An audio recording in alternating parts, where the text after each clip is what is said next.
Assalamu alaikum wa rahmatullah, j'espère que vous allez bien. Alors aujourd'hui, je voulais parler d'un hadith Qudsi. Les hadiths Qudsi sont des hadiths dont les paroles viennent directement d'Allah subhanahu wa ta'ala.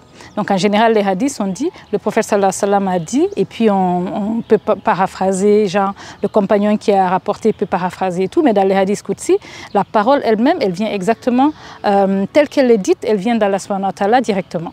Et donc dans ce hadith Qudsi, il s'agit de la conversation, du dialogue qui s'engage entre la personne qui est en train de prier sa salat et Allah directement. Et dans le hadith, Allah il dit, j'ai divisé la prière entre mon serviteur et moi en deux parties. Et mon serviteur aura ce qu'il a demandé. C'est l'introduction de ce hadith Qudsi. Ok? Et donc lorsqu'on dit Alhamdulillah Rabbil Alamin, louange à Allah, Seigneur de l'univers, Allah il répond Hamidani Abdi, mon serviteur m'a loué. Ensuite on dit Ar-Rahmani Rahim, le tout miséricordieux, le très miséricordieux. Allah y répond Athna alayya Abdi, ça veut dire mon serviteur m'a exalté. Puis on dit Maliki Yawmiddin, maître du jour de la résurrection. Allah il répond, quand on dit ça, Allah y répond Majjadani Abdi, ça veut dire mon serviteur s'est soumis à ma puissance. Ensuite on dit Iyyaka na'budu wa iyyaka nasta'in, on dit c'est toi qu'on adore, toi seul qu'on adore, et c'est vers toi seul qu'on se dirige pour avoir du secours. Et quand on dit ça, Allah il dit quoi? Allah il dit Hadha bayni wa bayna abdi wa li abdi ma sa'ala. Ça veut dire ceci est entre moi et mon serviteur aura ce qu'il a demandé. Ok? Après avoir dit ça, on dit Ihdina siratal mustaqim. Siratal ladhina an'amta alayhim khayril maktubi alayhim waladdallin amin. Ça veut dire on demande à Allah, guide-nous vers le droit chemin, le chemin de ceux que tu as comblés de faveur et pas le chemin de ceux contre qui tu t'es fâché ou de ceux qui se sont égarés.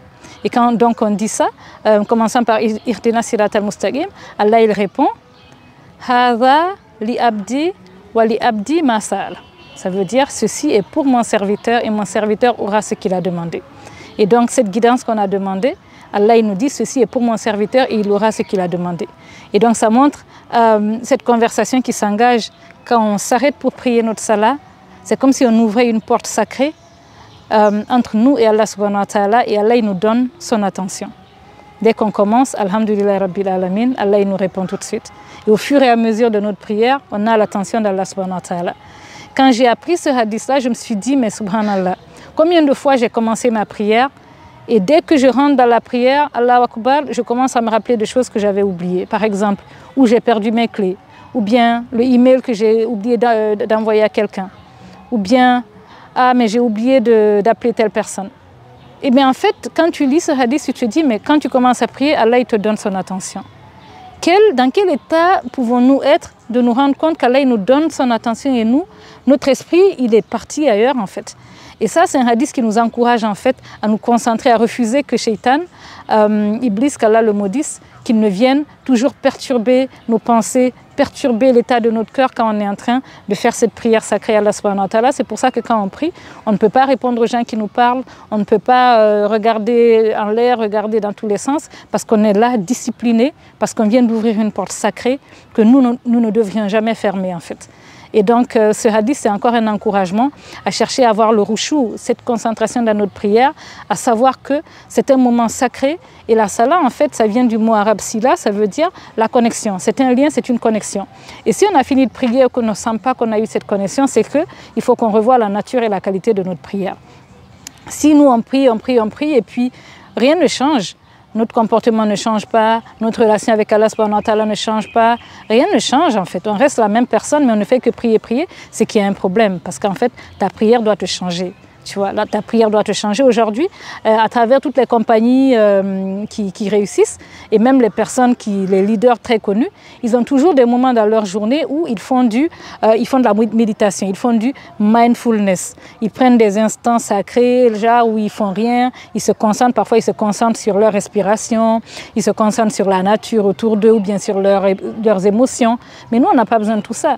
J'ai vu que dans certaines écoles dans les pays en Occident là-bas, Maintenant, les élèves, on leur permet d'avoir au cours de leur journée, dans leur emploi du temps, des séances de mindfulness, des séances de méditation, pour dire que ouais, les gens, ils en ont besoin, les élèves, ça les calme et tout.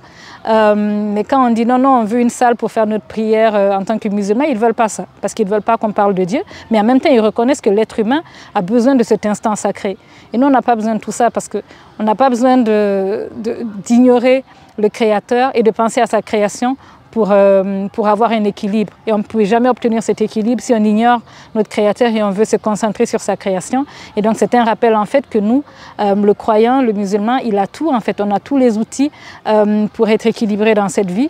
Et même les gens de cette dunya, ils prennent ce qu'ils veulent de notre religion, ils enlèvent le côté divin et ils pensent qu'ils peuvent servir ça aux gens et que les gens seront heureux.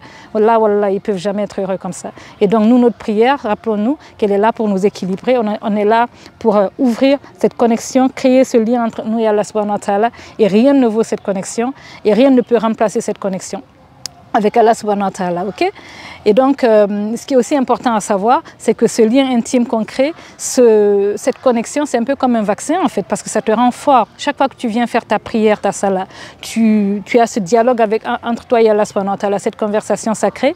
Et chaque fois que tu te concentres bien dans ta prière, tu deviens encore plus fort qu'avant cette prière-là. Et donc, c'est comme ça que tu construis ta force pour pouvoir affronter cette dunya, affronter les êtres humains, parce que les êtres humains, ils vont te rendre malade en fait. Leur manière de se comporter, ce qu'ils font, tu te dis mais attends, comment?